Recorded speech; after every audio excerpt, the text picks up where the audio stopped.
Bienvenidas y bienvenidos a este programa especial de Justicia TV para platicar de cómo se imparte justicia con perspectiva de género, para entender qué es la perspectiva de género, pero sobre todo cómo se aplica a los casos concretos. ¿Qué es aquello que esta herramienta metodológica aporta para mejorar la calidad de la impartición de justicia? Y para entender este importante tema, le doy la bienvenida al programa a la magistrada Marisol Castañeda. Magistrada, qué gusto recibirte. Gracias, Miguel, igualmente. Un gusto. Gracias. Y también le doy la bienvenida a la magistrada Adriana Ramos. Adriana, bienvenida. Gracias. Un placer estar aquí. Adriana, ¿es necesario impartir justicia con perspectiva de género? ¿Hace una diferencia la aplicación de esta herramienta metodológica a los casos que ustedes en tu tribunal cotidianamente están resolviendo? Sí, desde luego. Mira, yo estaba viendo, por ejemplo, el tema de la guardia y custodia y veía cómo la propia Suprema Corte de Justicia de la Nación, todavía en la octava época y desde luego hacia atrás, establecía que era legal que se otorgara hasta cierta edad, que en muchos códigos civiles de los estados era hasta 7 años, a la madre. Y casi lo dice textualmente, por ser la que mejor puede cuidar a un niño o a una niña de esa edad. A partir de la novena época, la Corte empieza a cambiar este criterio y entonces llegamos a este momento donde la guardia y custodia va a ser otorgada al padre o a la madre, no necesario, independientemente de la edad que tenga el niño o la niña. Estos criterios de la Suprema Corte nos permiten a nosotros como tribunales decidir que en algún caso donde se está ventilando la guardia y custodia, podamos ver qué es lo que mejor interesa al niño o a la niña. Y entonces yo te pongo el ejemplo.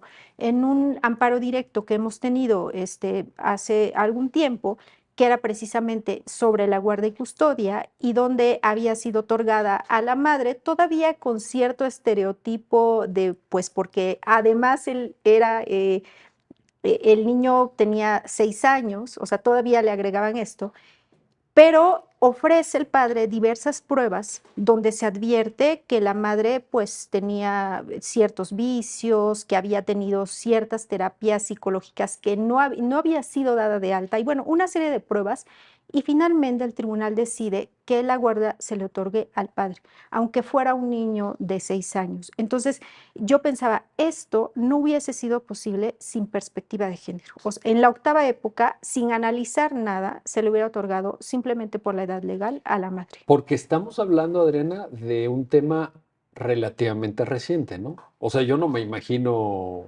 tribunales federales, sea la corte o colegiados hace 30, 40 años hablando de esto, No, resolviendo de esa no, manera como...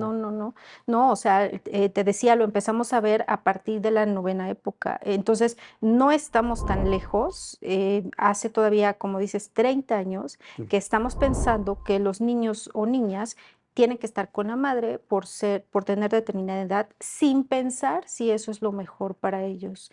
Y entonces, es ahí donde también yo hago esa reflexión. Perspectiva de género nos hace bien a todas las personas. No es para mujeres No solamente. es para mujeres Porque el solamente. ejemplo que estás poniendo Sí, lo ilustra, ¿no? claro, sí. O sea, ahí, ¿quién fue beneficiado del tema de perspectiva de género? El niño que era sujeto del procedimiento de guarda y custodia. Desde luego también el padre, ¿no? Porque pues él obtuvo ese derecho a favor de él. Claro. Pero entonces, y aquí al Pero se contrario, privilegia el interés superior del claro. niño, ¿no? Y entonces también este es otro tema. Y entonces aquí vemos cómo la mujer no fue precisamente beneficiada en su pretensión, pero aplicamos perspectiva de género.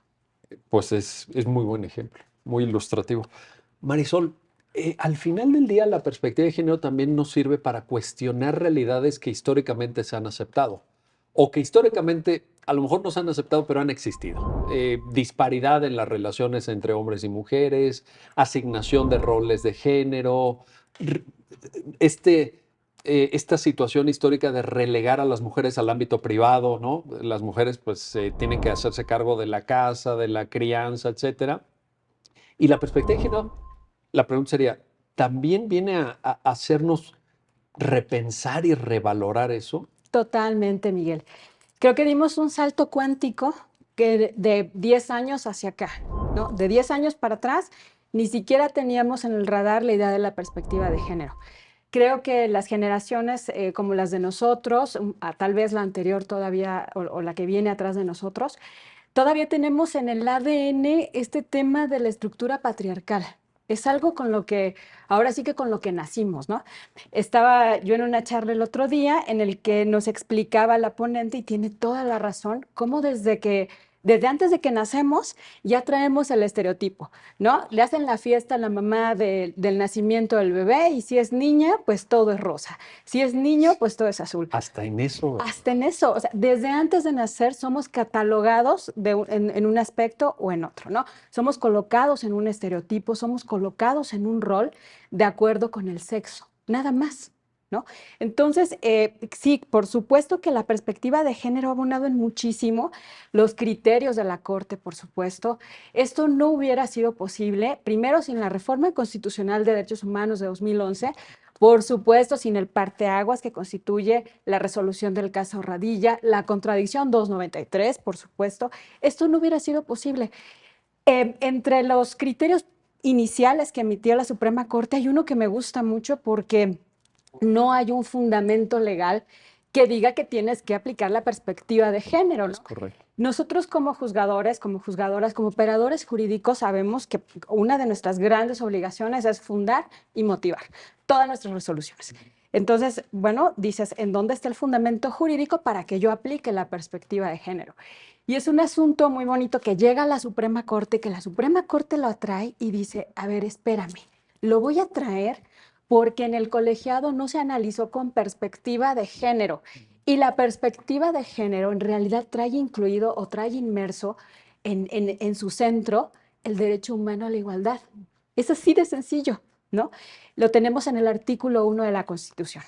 Entonces, a partir de ahí es que la Corte empieza a hacer una doctrina jurisprudencial muy robusta, muy fuerte sobre el tema de género, al grado que, mira, empezamos por reconocer que el trabajo en casa es un trabajo, Sí. para empezar, ¿no? Algo que podría parecer obvio, pero que durante Siglos, siglos ¿no?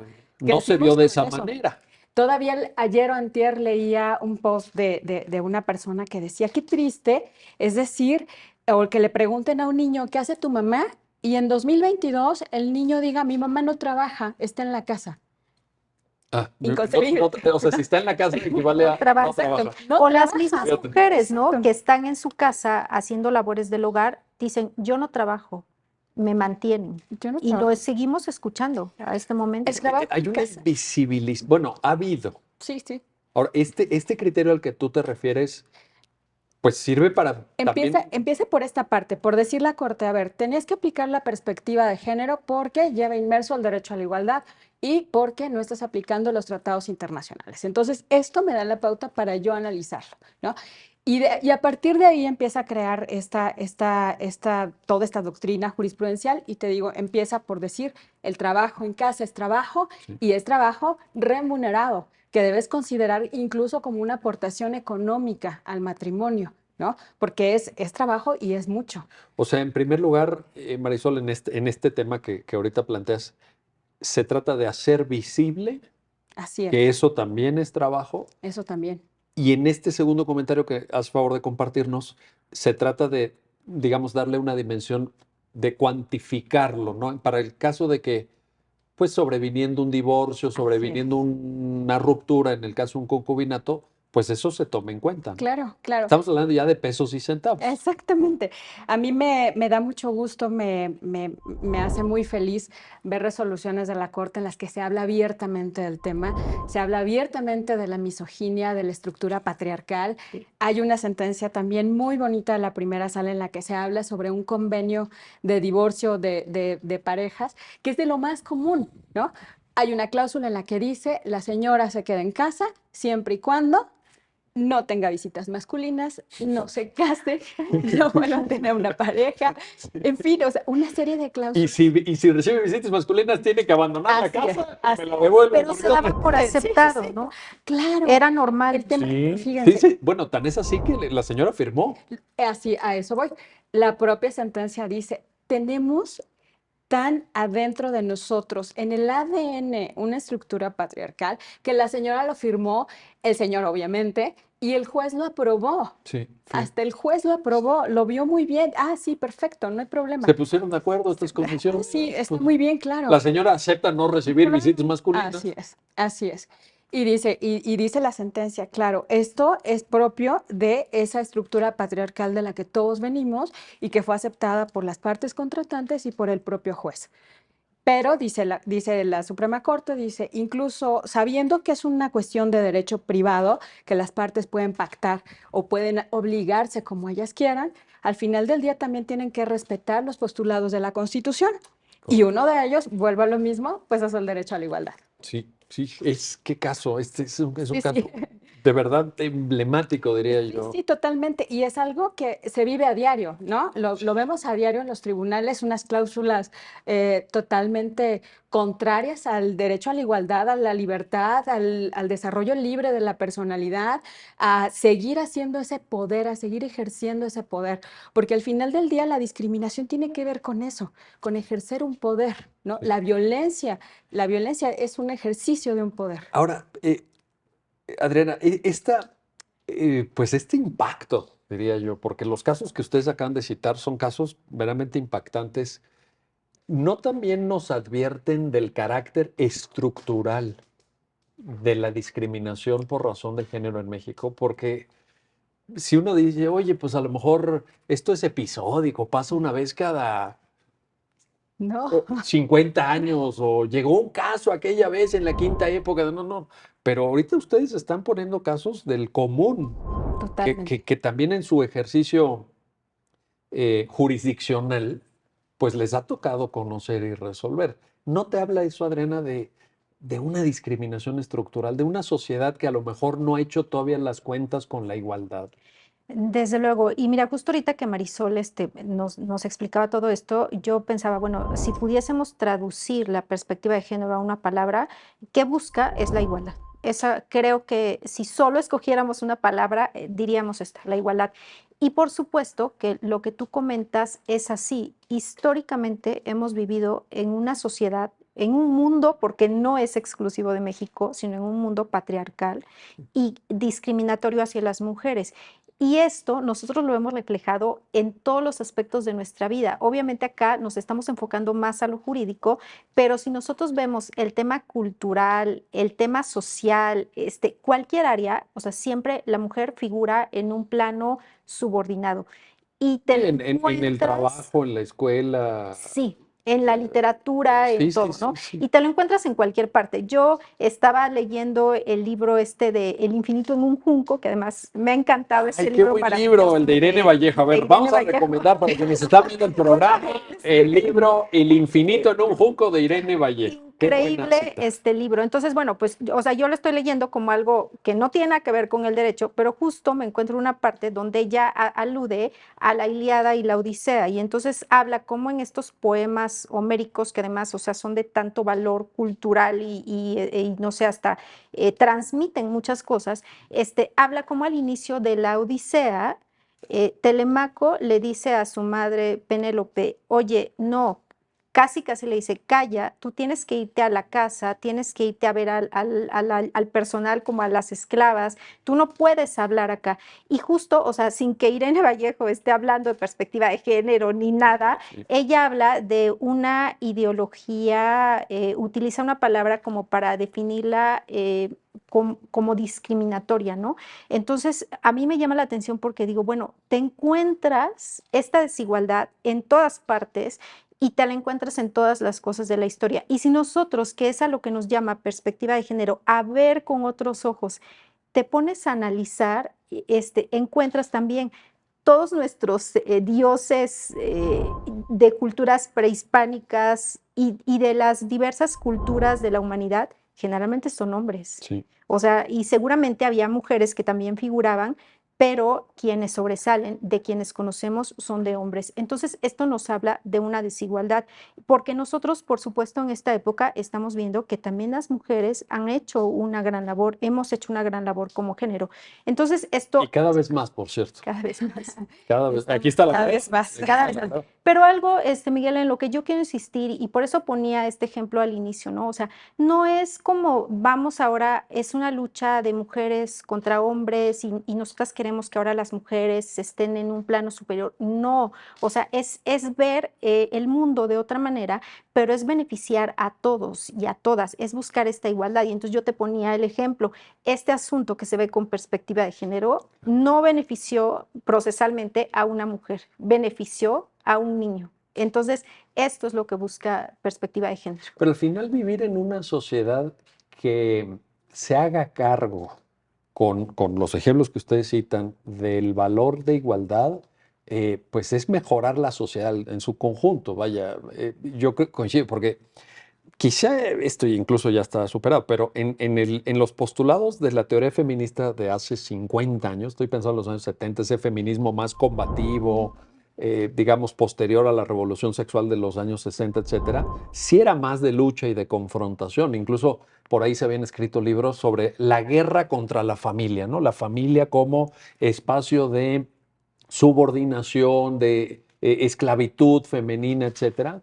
Y yo creo que no se trata de eso, se trata de, como tú muy bien lo dices, pues de que todos salgamos adelante y que tengamos relaciones lo más simétricas posibles y respetuosas de los Claro. derechos de cada quien, Y ¿no? aparte, o sea, desde luego que no es ahorita como la ocasión de ponernos como a hablar y mucho menos analizar todas estas teorías feministas, pero al final creo que de cada una y de cada forma de ver las cosas, nosotros podemos rescatar un punto esencial y todas podemos llegar a lo mismo, ¿no? Independientemente que los caminos sean diferentes, porque también este es otro tema en el que de pronto podemos perdernos, como decir, ah, bueno, porque tú ves las cosas de una manera, yo no puedo ir contigo.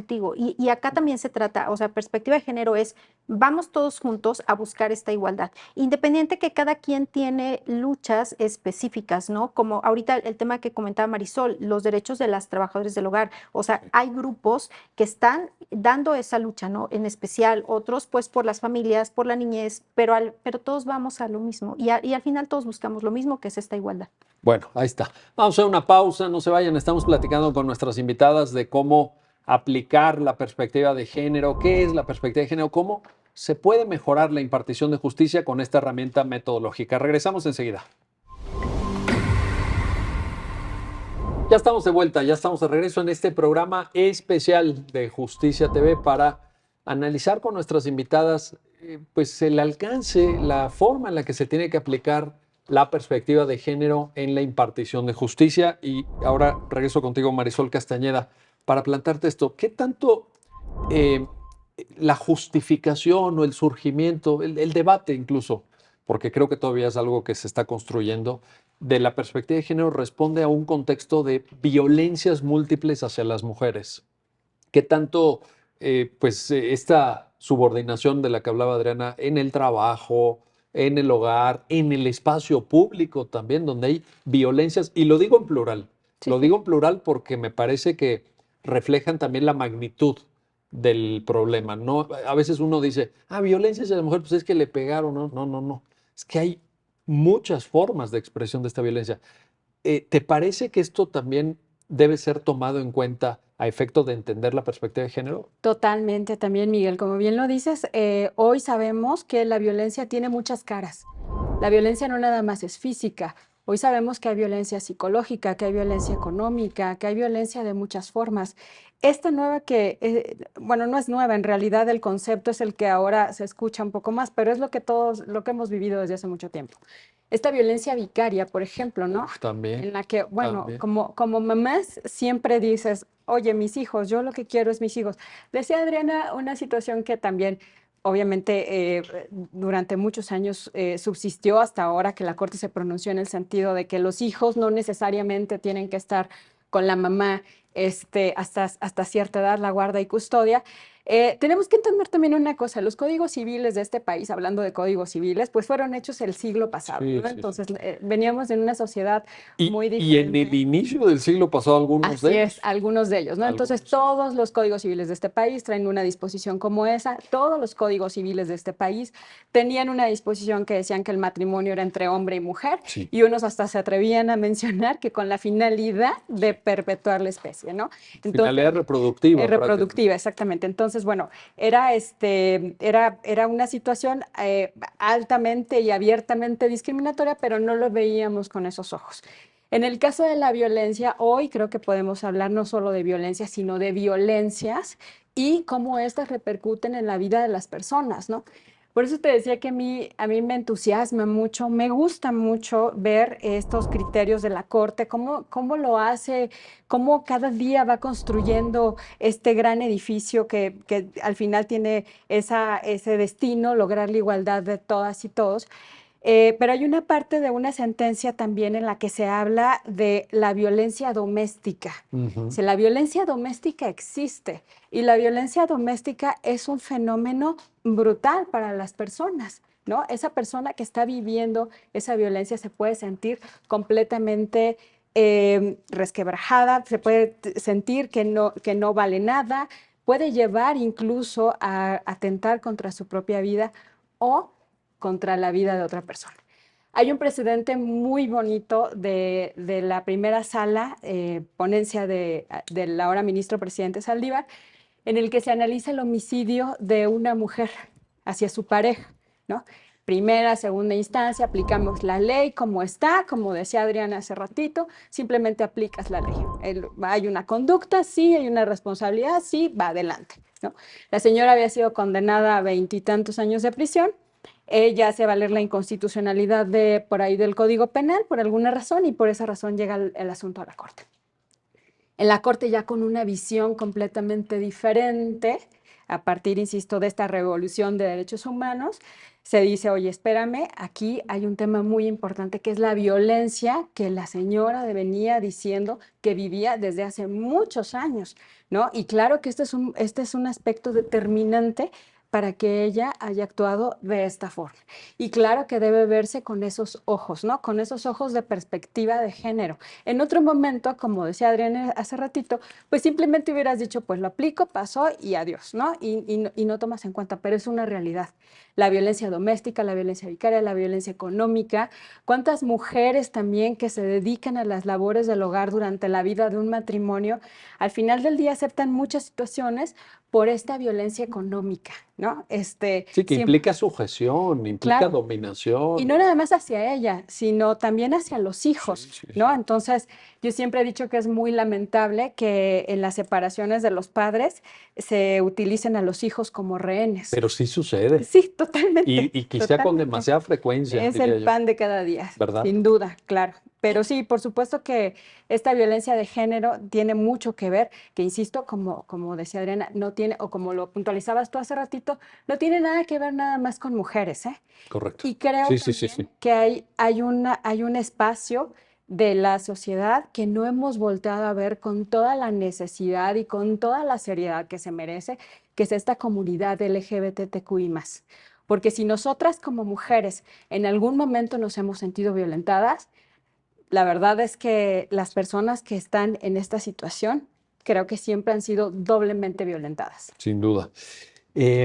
Adriana, el ejemplo que pone Marisol de esta discusión en la primera sala, el criterio que fue proyectado por el ministro Saldívar, Así es. al final también, y junto con el ejemplo que tú ponías de guardia y custodia, etcétera, nos da la idea de que la perspectiva de género puede ser transversalizada por razón de materia. Sí.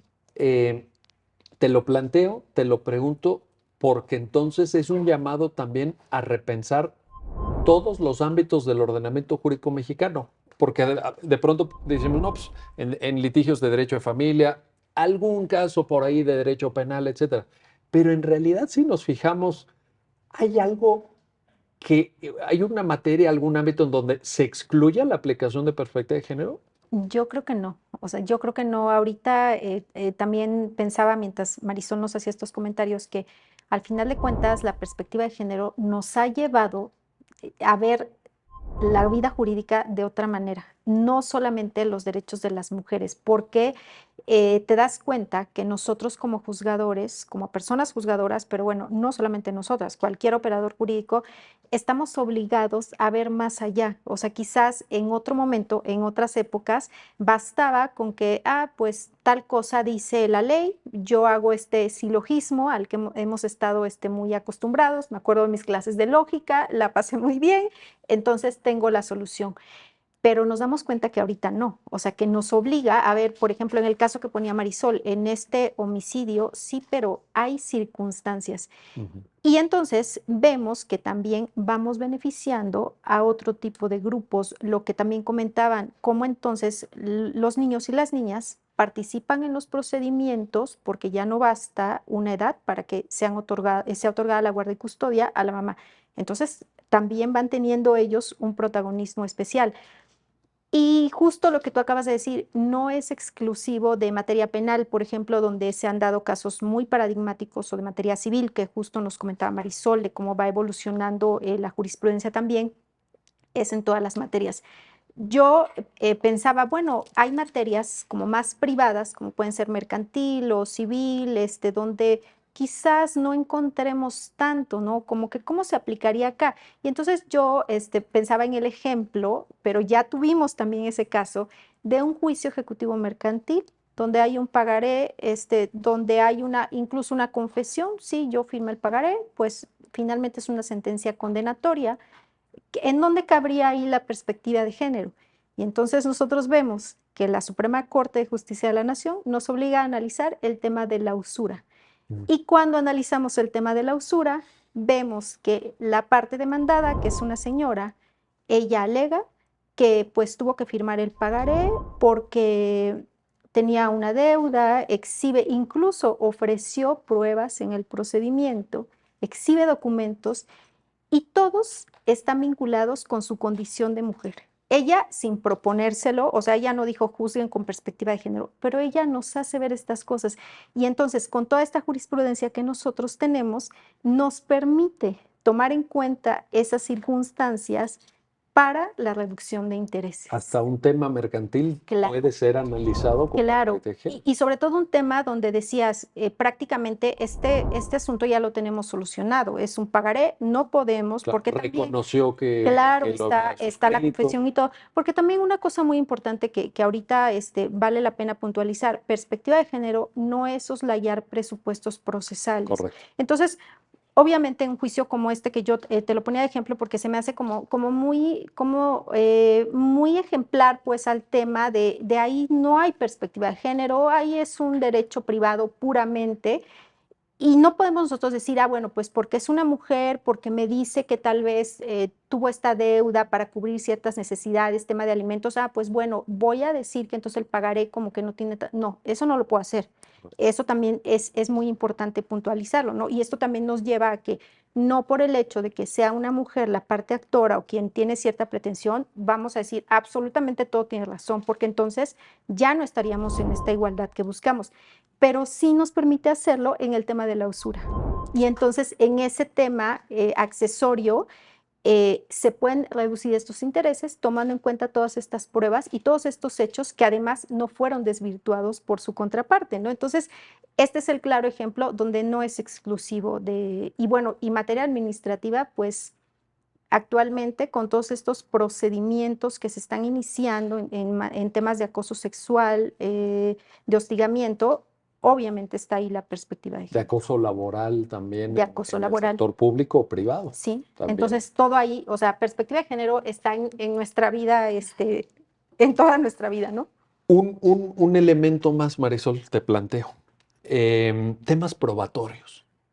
¿Son susceptibles de ser analizados con perspectiva de género también? Las pruebas, el cómo se recaban las pruebas, cómo se desahogan, cómo se valoran, por supuesto. Sí. Hay unos lentes ahí de razonamiento probatorio con perspectiva de género. Totalmente, Miguel, totalmente. Qué bueno que tocas el tema porque creo que es una de las grandes obligaciones y compromisos que como personas juzgadoras tenemos nosotros, ¿no? Te decía, a partir de este criterio de la Corte respecto del tema de alimentos, es un tema de pensión alimenticia, me acuerdo Surge esta jurisprudencia en 2016 donde nos dan como los pasos, ¿no? Para juzgar con perspectiva de género, aunado el protocolo para juzgar con perspectiva de género. Y uno de los puntos esenciales que se tocan en ambos documentos es precisamente el tema probatorio, ¿no?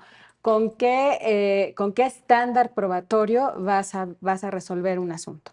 ¿No? Y entonces, bueno, en principio uno de los pasos nos dice la jurisprudencia, tienes que analizar pues si hay un desequilibrio, ¿no? Si entre las partes ves un desequilibrio de poder. Bueno, entonces enseguida te vas a los hechos y obviamente a las pruebas, ¿no? ¿Cuáles pruebas tengo? Y si de estas pruebas puedo desprender esta situación de desequilibrio. Ahora, una obligación que se nos establece a nosotras como personas juzgadoras y me parece algo fantástico porque al final del día se trata de impartir una justicia apegada a la realidad, es que nosotros tenemos que recabar esas pruebas oficiosamente. Entonces, ya no es tanto siempre decirle hablemos de mujeres, a la víctima, mujer, tienes que probarlo, ¿no? Es tu obligación probarlo y como no lo probaste, pues entonces ahí quedó tu asunto. Hablando de los temas que decía Adriana, administrativos sobre acoso y hostigamiento laboral, hay un precedente también de la Corte en donde precisamente terminan estos dos puntos en que en el asunto no se había analizado con perspectiva de género el asunto, y dos, que había que darle un valor preponderante a la declaración de la víctima. Era un asunto en el que dos personas que son médicos en una unidad, trabajan, él era superior a ella y ella pues interpone una queja, ¿no? Porque decía que él le hacía comentarios inadecuados, que le hacía propuestas que ella no aceptaba, en fin. Al final, en ese órgano administrativo se dicta una resolución en la que se dice, ¿sabes qué? No están acreditados los hechos que tú vienes a exponer. Sin embargo, lo que vamos a hacer es cambiarte de unidad. Y ojo, eso también es un tema del que habla el protocolo.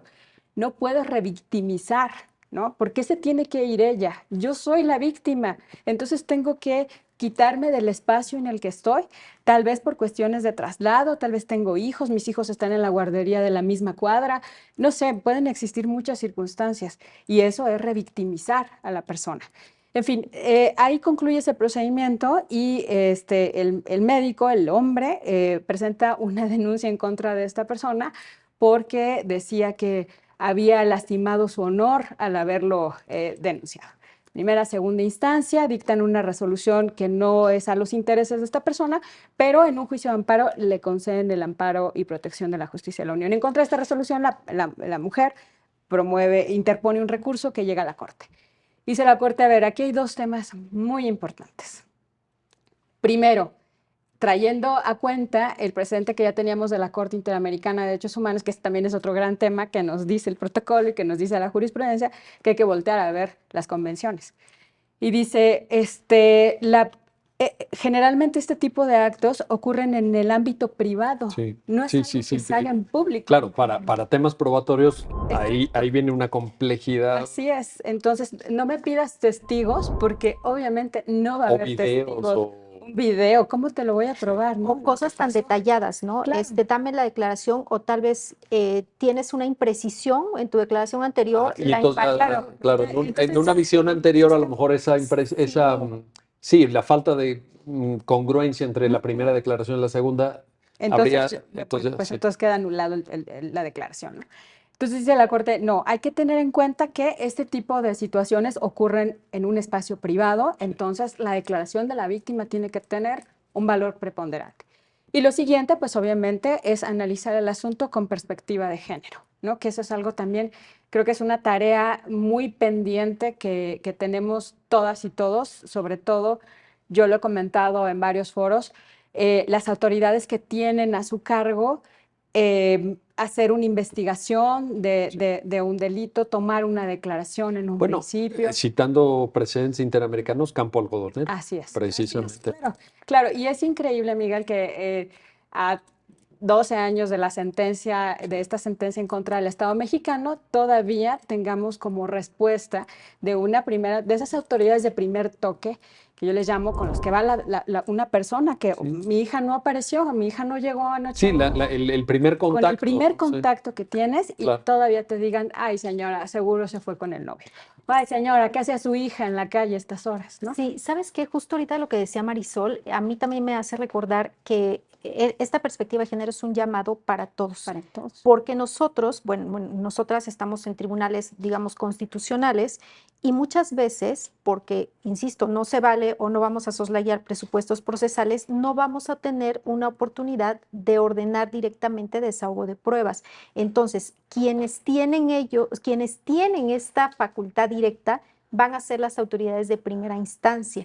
Entonces, desde luego que nosotros eventualmente podríamos ordenar una reposición de procedimiento, alguna cosa así, pero directamente quienes hacen esa labor son las autoridades de primera instancia. Entonces, tienen un papel también tan protagónico procesalmente porque muchas veces lo que no se desahogue ahí podrá no llegar a poder desahogarse, ¿no? Ahora, sí es importante así lo estoy entendiendo, Adriana, este llamado que tú haces a lo refraseo de esta manera, a la corresponsabilidad de todos los niveles de la Así es, impartición de sí. justicia, pero sí nos tiene que quedar claro que tanto la propia existencia del protocolo, los criterios que al respecto ha dictado a manera de jurisprudencia la Suprema Corte, la metodología o los precedentes interamericanos, esos son para todo, Sí. o sea, que todo mundo que te esté oyendo, Adriana, se sienta Obligado. obligado y convocado Claro. a esto. Claro, y Comprometido. entonces, sí, Comprometido. Claro. Y entonces, no solamente las autoridades jurisdiccionales, todas las Todas. autoridades del Todas las país, autoridades, porque fíjate. justo Marisol nos decía, ¿no? Nos recordaba por si lo estábamos A ver, olvidando. autoridades administrativas, Todas, sí. Todas, claro. eh, organismos autónomos, También, órganos considerados sí, autónomos, también. no están exentos. No, y luego todavía, que bueno, eso sería otro tema, pero si nos vamos, ¿quiénes pueden ser autoridades para efectos del juicio de amparo y que particulares también pueden ser? También. También están Oye, obligados. te lo tengo que plantear. Legisladores. También. ¿Se vale? Es más, retiro, no se vale. ¿Se debe legislar con perspectiva de género? Sí, por supuesto. Y sabes que también aquí otra cosa, yo creo que tenemos una gran ventaja y que eso nos debe dar mucha esperanza ante todo este panorama que vemos bastante complicado, porque yo te decía, hacíamos como esta reflexión o sea, ha sido tanta historia de discriminación y de subordinación a la mujer que seguramente no vamos a lograr en unos cuantos años hacer todo este cambio. Pero nosotros en México siento que tenemos un país demasiado protector de derechos humanos, ¿no? Por algo el juicio de amparo, bueno, es emblemático mundialmente. Entonces, en México creo que nuestros legisladores han abonado bastante a crear leyes en todos los niveles que están ya con perspectiva de género. Y nuestros ordenamientos, no sé si hemos hecho como país este Aunque todavía estudio, falta también. nos falta mucho. Por los códigos supuesto, civiles esos de los muchísimo. años Sí, 30. no, esos. es que yo creo que los códigos civiles, o sea, Sí, tendrían es un que, ejemplo.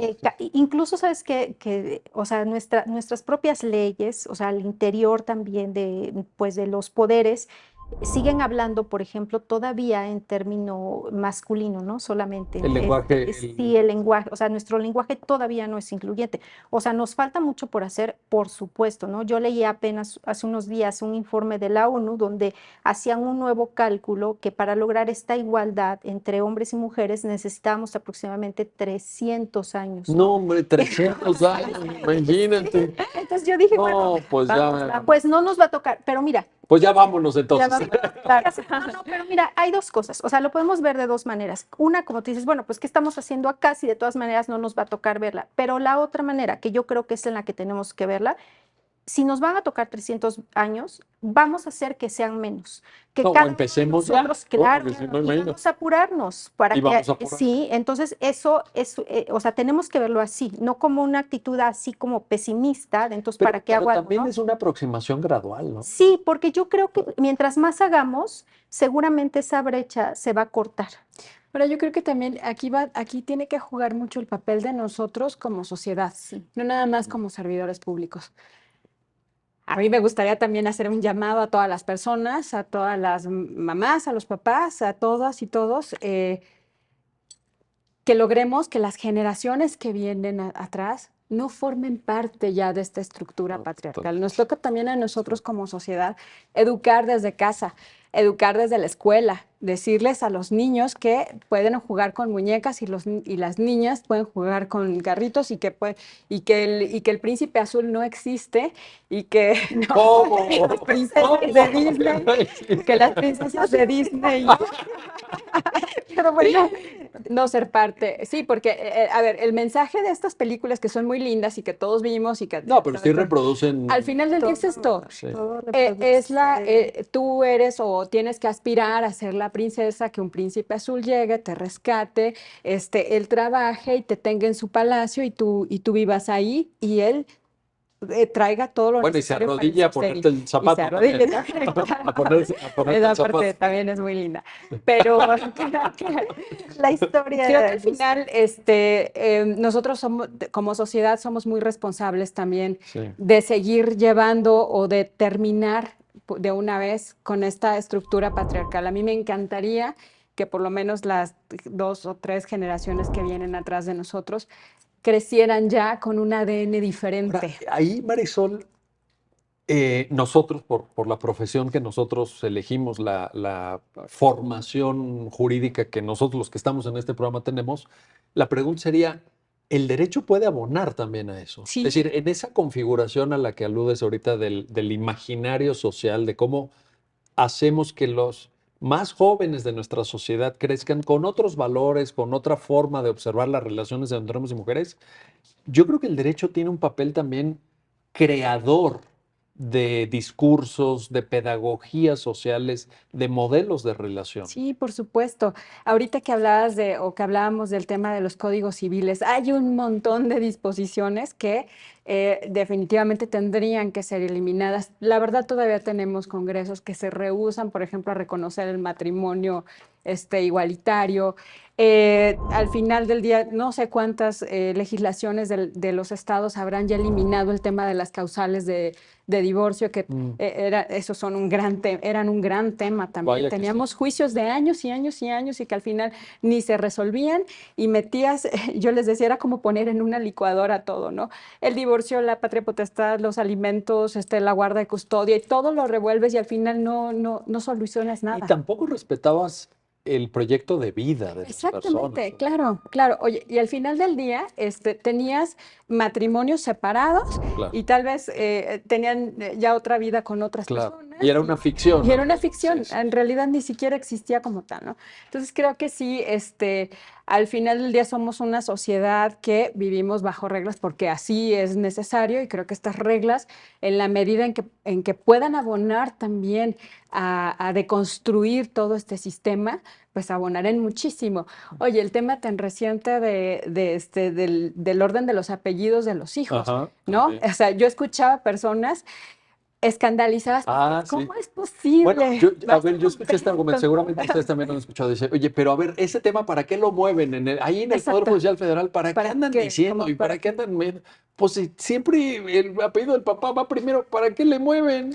Yo escuché a alguien decir, van a romper con la estructura Sí. del derecho romano del que viene todo No, nuestro o también he ordenamiento escuchado el jurídico. argumento de que van a afectar la estabilidad de las familias, Sí, ¿no? sí, O sea, claro, las claro. familias se van a desintegrar por Claro. el orden de los apellidos. Ah, caray. Porque todo viene de esta figura del pater familia, Sí. ¿no? O sea, el papá es la estructura de toda la familia.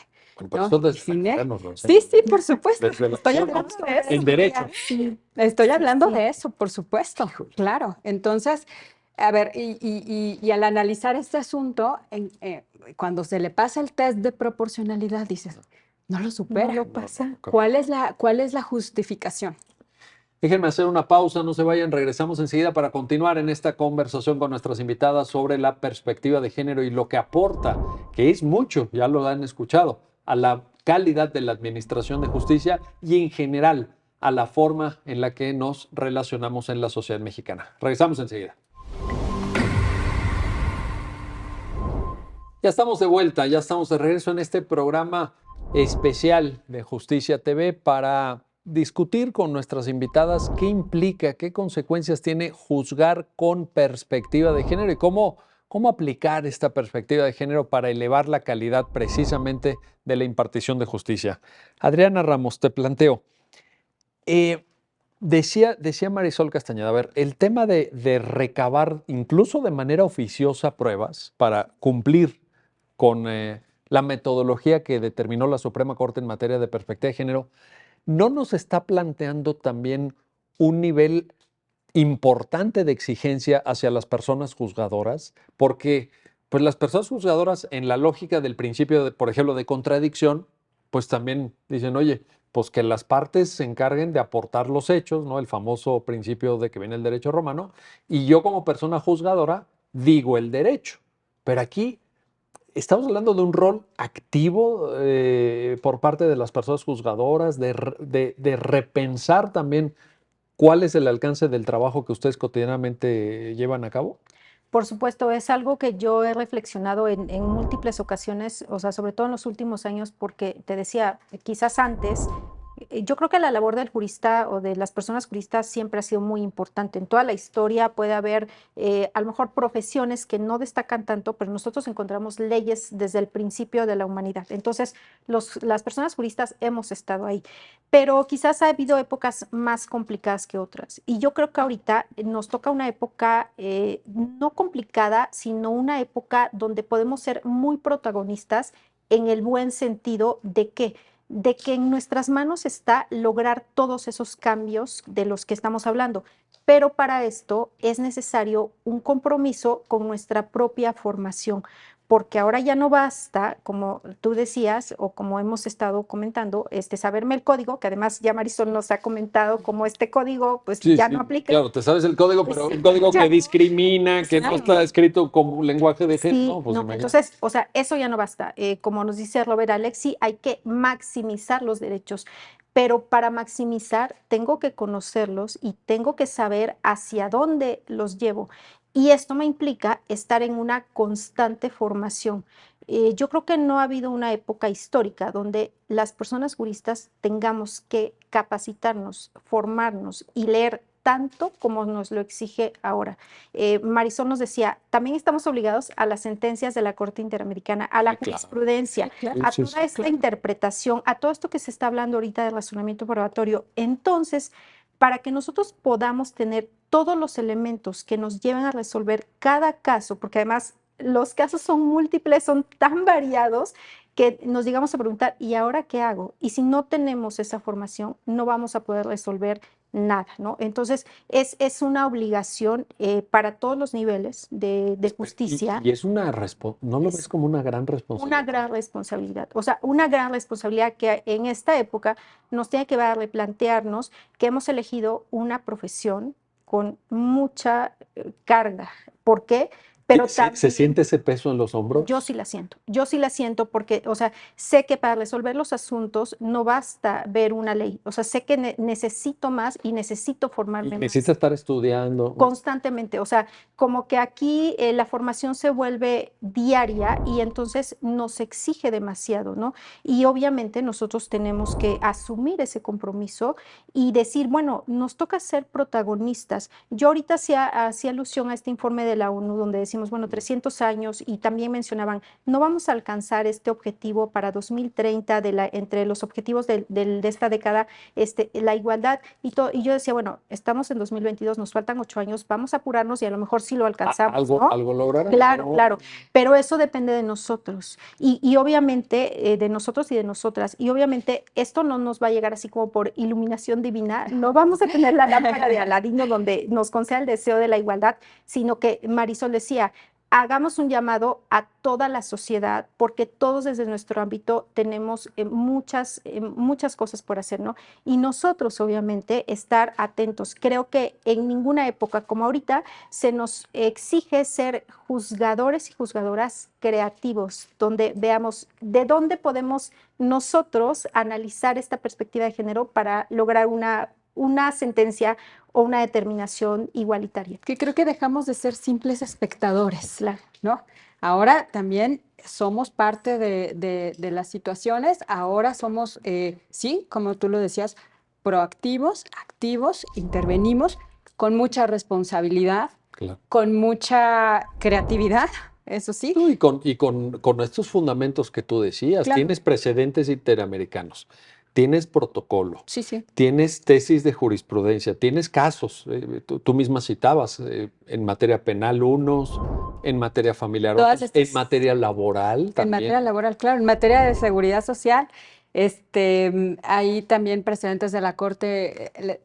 Les quiero platicar rápidamente uno que también me parece emblemático, que es el de la guardería, del reglamento del Seguro Social de la guardería. Claro, Ahí sí, también sí. se hace un estudio espectacular en la Ujú. Suprema Corte en donde habla de esta transversalización de la que tú mencionabas hace ratito, la que decía, esta norma es discriminatoria por el lado del que la veas. Sí. Decía más o menos, palabras más, palabras menos, que para que un hombre pudiera dejar a sus hijos en una guardería, pues tenía que ser soltero, viudo, y no contraer matrimonio nuevamente, una cuestión así. Sí. El punto es que dice la Corte, a ver, vamos a empezar por el niño, ¿no? Este niño está siendo discriminado porque lo distingues. ¿Por qué distingues hijo de papá que hijo de mamá? O sea, a mamá no le pides nada y entonces puede tener el niño acceso a una guardería. Pero si es hijo de papá, entonces sí le pones ciertos candados. Entonces ahí es discriminatorio. Es discriminatorio para él porque a él le exiges pues que permanezca en cierta situación y a la mujer no. Y es discriminatorio, fíjense también, del lado de las mujeres, porque entonces las sigues colocando Claro. en el rol de la cuidadora. Ujú. Ahora, por ejemplo, si esta persona, un viudo, se vuelve a casar o tiene otra pareja, entonces se le quita ese derecho a la guardería porque se asume que la nueva pareja va a cuidar a ese niño o esa niña. Es un estereotipo, Es un o un estereotipo, prejuicio, claro, digamos. claro. Y entonces yo me pongo a pensar, si te pones en el lugar de esta mujer, diría, bueno, yo a lo mejor no quiero tener hijos, yo no me gusta cuidar niños. ¿Por qué me colocas en ese estereotipo de que yo soy la cuidadora de un hijo que pues ni siquiera es mi hijo, ¿no? Sí, En esa situación, hasta ese extremo, ¿no? Ujú. Nos queda 2 minutos de programa, Marisol, pero no quiero despedirlo sin plantarte esto. Si tú, desde ahora, tu experiencia de vida, tu experiencia profesional, pues tú ya eres magistrada, es un cargo, decía Adriana y decía bien, de gran responsabilidad en la Totalmente. impartición de justicia y pues más a nivel federal, eh, el conocimiento de juicios de amparo, en fin, lo que tú trabajas diariamente. Si pudieras enviarle un mensaje a Marisol Castañeda, estudiante de primer semestre de Derecho, esa persona adolescente que va descubriendo una vocación, que va descubriendo una ruta de desarrollo personal y también profesional. Y sé que hay muchas Marisol Castañeda que te van a estar escuchando. ¿Qué le dirías? Que el futuro es maravilloso, que conforme vas avanzando y se va moviendo esta dinámica social, la dinámica del derecho, la estructura de la corte, empezar a deconstruir todos estos conceptos que, insisto, traíamos arraigados desde hace mucho tiempo, que no se veían, que un código puede parecer completamente injusto. Yo lo veía de estudiante y yo no podía creer que decía que solo la mujer honesta tenía derecho La a mujer honesta. la mujer honesta. Pero antes que usaban también mujer casta y Casta y honesta. honesta. Sí, esa Hasta- y expresión. Claro. es como la medías y cómo No, probar. Sí, claro, ¿no? era honesta. No, ya- La mujer honesta. La mujer ¿Cómo? casta y honesta. Sí, Sí. yo le diría que el futuro es maravilloso, que la creatividad, las ganas, el entusiasmo, el amor por la profesión nos puede llevar muy lejos. Que todo en esta vida se puede, menos lo que no se intenta. Y ahí está la prueba, ustedes dos son la prueba. Adriana Ramos, Marisol Castañeda, gracias. Gracias a ti. las dos por ayudarnos a entender este tema y gracias a usted que hace posible este programa especial de Justicia TV para pensar el servicio público de administración de justicia con perspectiva de género. Hasta pronto.